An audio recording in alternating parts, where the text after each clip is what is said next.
All right, let's get to some of the viewer questions tonight. Stay home, work safe, designed to help flatten the curve. Now that the curve has been flattened, why are you trying to extend it? So the flattening of the curve is an ongoing battle. And so as we begin to open up the economy and the governor defines new activities and businesses that can open, there's still an effort to contain the virus.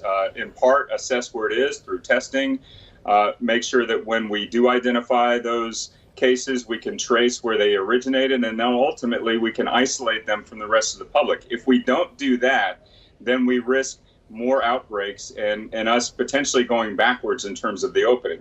So when it comes to the stay home, work safe orders and where we are now, it's really about acknowledging that some of those businesses and activities have been opened, but we also have to continue our efforts to contain the virus by practicing our physical distancing, making sure we're wearing masks, and ultimately, as the testing and tracing and all the other protocols are in place, rules to make sure that the data is being transferred properly and all the other protocols that need to be in place as we continue to march forward in the opening of the economy. Right, just because the curve has been flattened doesn't necessarily mean that the virus is gone.